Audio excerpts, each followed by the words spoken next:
Welcome to the Innovation for the Future course. My name is Ciprian Stănescu. I'm super excited to take this journey with you. If you are an entrepreneur or working for a company, this is a good intro into some of the key issues related to how we manage innovation in organizations. Business making has a deep root in satisfying customer needs and interests and creating relevant added value for them. But isn't contemporary society engaged in continuous change with new trends and technologies constantly appearing? Let's make an imagination exercise. Let's think about our personal computer or mobile phone.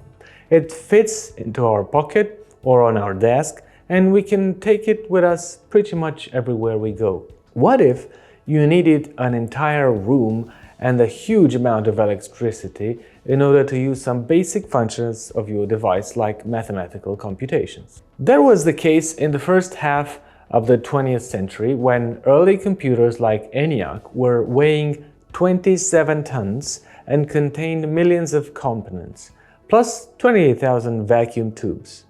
Vacuum tubes are what we will focus on because, unlike some of the others, resistors, capacitors, it disappeared from the production of modern-day computers. That happened thanks to one of the most important inventions and innovations in the field of electronic devices, the transistor. It was developed and implemented in 1947 at the Bell's laboratories by William Shockley, John Bardeen, and Walter Brattain. By 1958, IBM was selling the first transistor-based computers. At present, an iPhone 12 contains approximately 12 billion transistors inside its processor chip. So what if they kept the initial design with the vacuum tubes? Innovation in business and product development is a crucial element in this course. From the many given definitions, I would choose one from Joseph Schumpeter. Innovation is the practical implementation of ideas that result in the introduction of new goods or services or improvement in offering goods or services. Also, one more definition from Motorola Labs from Mark Chasen adds the difference between innovation and invention and the need for a positive outcome. I quote, "While invention requires the creation of new ideas, processes, or products, innovation moves one step further and requires implementation of the inventive act. Innovation also implies a value system which seeks to derive a positive outcome from the inventive act." For us as business makers, the goal is to eventually integrate innovation as a natural process in our organizations, even if we talk about product innovation, business innovation, or social innovation. In the next minutes, we will explore the particularities of each one of them. One more term that needs a bit of an explanation is innovation management. And what does it mean to become an innovation manager? Innovation management covers all measures to promote and exploit innovations in a company. Not only the new is the focus, but also the benefit of the innovation that we talk about. The goal is new and improved products, new business models, or new processes.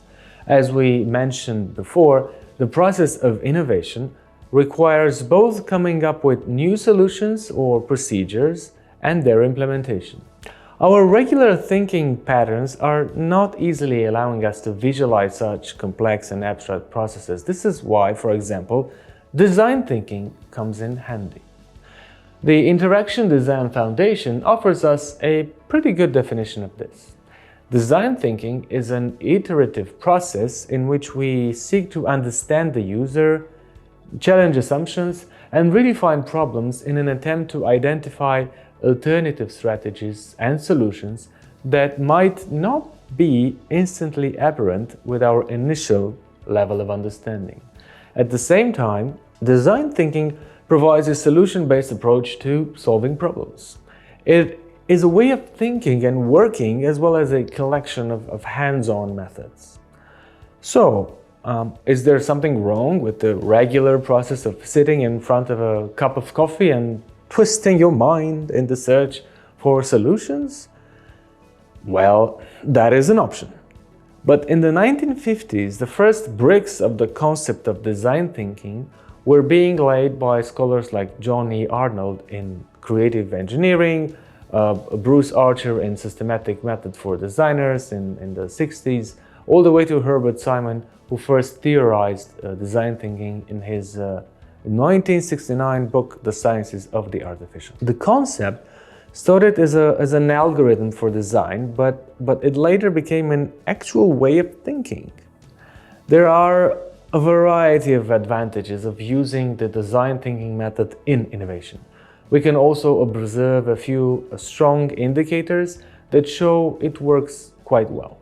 First of all, it helps to tackle wicked problems, like problems that have not yet properly been defined. Design thinking also takes into consideration the changing variables in the target group or field. It offers a system of thinking in order to facilitate a team process. And as an iterative process, it implies going through the basic steps more times, therefore it brings a refined solution. So it's not a one-time solution. Now, among the possible disadvantages of design thinking in innovation, one can mention the greater length of the process, which is somehow expectable. According to the Hasso-Plattner Institute of Design at Stanford, design thinking can be systemized into 5 stages. So let's go in the next minutes into these 5 stages. Number 1, empathize. The first stage of design thinking backs up the claim that it is a human-centered process. To empathize means to put yourself in the shoes of your customer in search of his real needs and desires. To do so, different approaches like interviewing, forms, or personas could be used. One important threat in this stage is represented by the personal biases we all have that ought to be acknowledged and overcome. The second stage in the design thinking is called define. The wicked problems that design thinking is meant to solve are handled exactly by this stage. The definition of the customer's problems and needs, or the specific problem that your solution should solve, is a crucial part of the process. You can use, once again, the personas for customers. While developing a definition, one should bear in mind that the key is being as specific and as focused as possible. The third stage of design thinking is ideate. You can notice that until here, no brilliant idea was necessary to proceed in the design process. With a problem in mind, there's time for the team to let their ideas pop up. Of course, this is not a random procedure, as there are many possible fun ways to extract the best ideas. For example, Interaction Design Foundation has brought together some of these ways of actually bringing new ideas to the table. You know, brainstorming, you build good ideas from each other's wild ideas. Then you have brain dumping. This is like brainstorming, but done individually. You have brain writing. This is like brainstorming, but everyone writes down and passes ideas for others to add to before discussing them. There's brain walking, which is like brain writing, but members walk in the room adding to each other's ideas. And then there's the worst possible idea. You take an inverted brainstorming approach, emboldening more reserved individuals to produce bad ideas and yielding valuable threads. There's also challenging assumptions. You overturn established beliefs about problems and reveal fresh perspectives. Then, of course, we have mind mapping. You use this graphical technique to connect ideas to problems' major and minor qualities. You can also use sketching or sketch storming, where you use rough sketches and diagrams to express potential solutions and explore the design space. And of course, we have storyboarding, where you develop a visual problem, a solution related story to illustrate the situation's dynamic. Now, going back to some of the key principles of design thinking in innovation, you have something called Scamper. You question problems through action verbs like combine, adapt, modify, put to another use, reverse, etc. to produce solutions. You can also use body storming. You use role-playing in scenarios to find solutions, or use various types of analogies by drawing comparisons to communicate ideas better. In the same time, while creating something new, you also need some form of provocation. You can use an extreme lateral thinking technique to challenge established beliefs and explores various paths beyond that. You can take an approach of what if to overcome obstacles in ideation and finding trends and attributes towards reliable solutions. Another way is to use the cheat storm. You use previously ideated material, if you like, as a sort of a stimuli. More and more what we see works is also crowdstorming. You use your target audiences to generate and validate ideas through feedback and to engage them into this new type of solutions that we all need to have. Going back to design thinking, eventually you reach a prototype. We always tend to get attached to an idea when it also has some form of small-scale physical representation, maybe a paper prototype or a 3D printed model.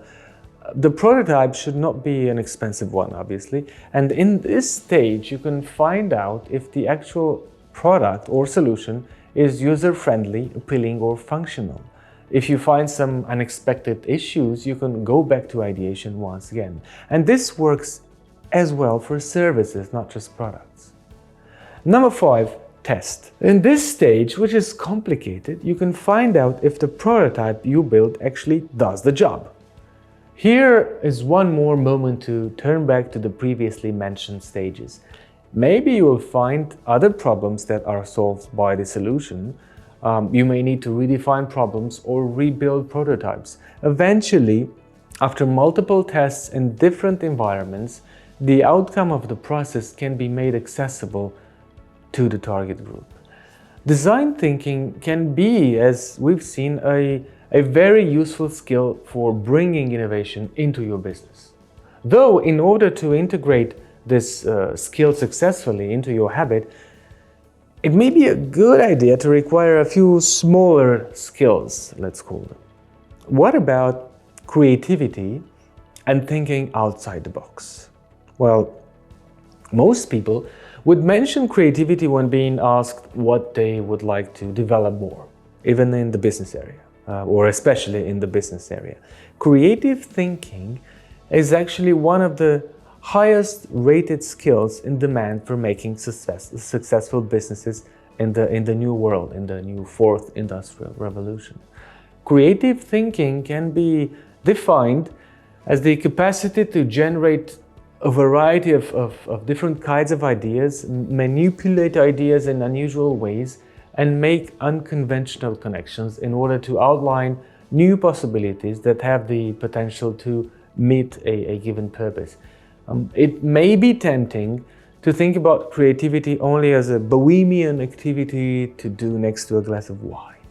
Well, actually, within a real-life working environment, creative thinking can be expressed in several ways, such as analysis, open-mindedness, problem-solving, organization, active listening, or graphic design. And you can add a glass of wine from time to time.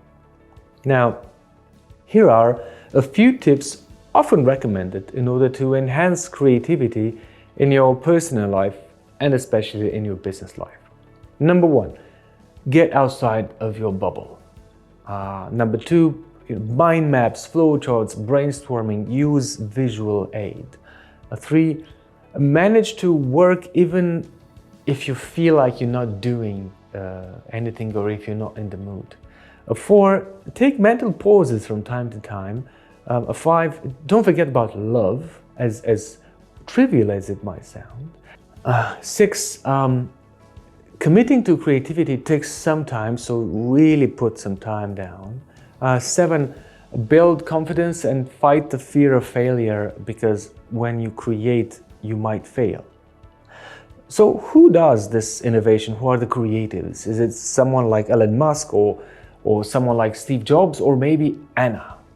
So let's build a set of skills and mindset for a generic innovator called Anna. We started this course with the topic of design thinking in mind. This concept can be itself a tool or a skill that is necessary for an innovator. Also, creative thinking, problem solving, and many other skills have been visited. You may find similarities in the persona of the design thinking leader and the innovator. So what possible skills would our imaginary Anna have? For example, Jeffrey Dyer and Clayton Christensen put forward in a very famous Harvard Business Review some years ago 5 general skills that an innovator like our friend Anna should have. Number 1, associating. The classical education paradigm in which we all live involves studying one domain at a time and going to its deepest details until becoming a master. That, however, is not the case in the real world, and especially in the business world. Usually there are at least 2 interconnected subjects or domains that stand at the root of an innovative business. Associating is the first fundamental skill of an innovator. Coming up with new solutions involves making associations that haven't really been made before. In the case of the iPhone, Apple connected multiple devices, iPod, GPS, internet, in a single metal case. So what does Anna do in order to train her brain to associate different fields? Well, there are a few techniques that can be used in order to improve this skill. For example, she can expose herself to different kinds of information that are not directly related to her specialization. Also, reading, arts, improv theater, and many others can stimulate the process of making Anna's brain get more used to connecting different domains. Number 2 in this skill set of innovators, questioning. Why? Why not? What if? What if not? These kinds of questions are usually strong triggers for innovative ideas and practices. By constantly questioning the status quo, thinking about why some processes work in a certain way and whether that way is effective, impactful changes can be made. Between the most common thought processes Anna involves, we can mention just a couple of them. The first one is imagining the opposite situation. A second one is accepting constraints as part of the innovation process. A third one is keeping a questions notebook or use your phone to write down questions. Fourth, organizing team meetings in which a certain problem is associated with a set of questions. Number 3 is called observing. Sometimes an entrepreneur gets so stuck in his business strategy and model and money and financials that he forgets to take a look around to the customers, his colleagues, and the market. However, it is not the case of the innovator that we're talking about. So Anna is very well aware of what is going on. Observation is a skill characterized by attention to details and feedback from the stakeholders. It is similar to getting in the position of a scientist who is monitoring the system in order to formulate certain conclusions. By exercising these habits, real breakthroughs can occur. The fourth skill is called experimenting. Through successful failures and iterations, an idea that was only possible on paper can bring real solutions to the customers. In order to get used to integrating experimentation for innovation in your day-to-day business, you can look for suitable testing environments and procedures for your current ideas. It may seem surprising that some ideas that work in theory are not actually relevant on the market, and some that seemed impossible to apply become highly successful. And the fifth skill that Anna could have is networking. Now, the kind of networking we would like to include in Anna's skills is the so-called idea networking. In contrast to classical resource networking, when your aim is to find new customers and stakeholders and investors, this kind of networking has the goal of connecting with people that have different perspectives and interests. By being part of a diverse network, you also work towards developing a more associative mind. This way, many innovative ideas that are based on several different fields can really take shape. How do we innovate as a team? Now, we have depicted before the innovation skills of Anna, who could be called an innovation leader now. In reality, though, especially the implementation part of the innovation and the generation of ideas depend on a very strong and solid team. We have previously talked about combining different sciences or fields of study to create innovation. In order to do this without a leader that possesses encyclopedic knowledge, one needs a team of professionals from various domains.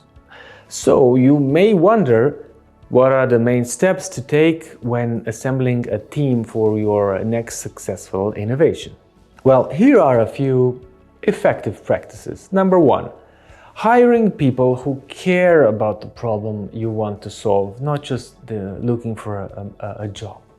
Innovation is most of the time about solving very specific problems. In order to achieve your goal, one of the important aspects of the team you want to create is that everyone cares about the problem you want to address. For example, if you want to create new furniture for cats, you will surely not hire a person who hates cats. Or you could, but it's a bit tricky. Following this method, the team motivation will be influenced by multiple individuals who experience intrinsic motivation. Number two, identifying specific roles you need to have covered to get innovation rolling. There are many aspects under the cover of an innovation. By identifying specific needs and associate them to the actual positions in the team, your team may reach its goal at a higher pace maybe. Possible roles might include technologist, strategist, advocate, program manager, communication expert, recruitment expert, visionary thinker, or even a chief imagination officer. Why not have a CIO like that? Number three, looking for diversity and very different perspectives. As mentioned countless times, different views lead to creative solutions. At first, you may be tempted to choose the comfortable path and hire people you feel familiar with. From problem solving and idea generation, having people with similar mentalities has the potential to make the process more cumbersome. According to a study conducted by McKinsey a couple of years ago, financial performance is correlated to gender and ethnic diversity. So you may want to overcome the instinct of hiring only people you like and expand your searching range to people you don't like and ages you're not familiar with. Number four, having people to think both outside and inside the box. There surely is a need for people capable of thinking outside the box, especially for the ideation stage. Though there is also the need for an organized order of procedures after the team has decided to implement an idea. In this stage, a possible successful option is creating a bigger box instead of only outside of the box processes. That means putting together the skills of the team members in order to go through the phases of innovation. Number five, you know how they say when you marry someone, you also marry their family? It's the same in business. Consider the network of each individual. Besides hiring someone for what they know, why not hire them also for who they know? By having well-connected team members, the innovation process may be highly facilitated. For example, in the case of a product designed for people with impaired vision, a member connected to the association of the people with sight problems can get valuable insights or can have already valuable insights. Also, this applies in the case of funding, obtaining other kinds of resources, and many more situations that occur in the innovation process. Now that we established a performance team, the job is not done, as building and maintaining the team is a crucial part of the innovation process. Let's take a look at the most common traits that successful innovation teams have. So let's pick one. Promote empathy and objectivity. This is an essential part of how you do innovation. Number two, create psychological safety in the working environment, especially in this context where we all live. Number three, bring outsiders occasionally. Organize meetings with various experts and just don't do it alone, right? Number four, set clear goals and measure outputs weekly at least. 5, accept failures are really part of the process. 6, give freedom to change the status quo. Sometimes a better manner of doing business might occur. Number 7, try to find ample funding and investment. Have multiple sources and actively invest in innovation. Not just money, but also time. And number 8, promote more trust and less control of the members. Assign responsibilities and build an organizational trust. And number 9, accept that some people will get off the boat. It's normal for some of the members to discover that they do not want to be a part of the team anymore.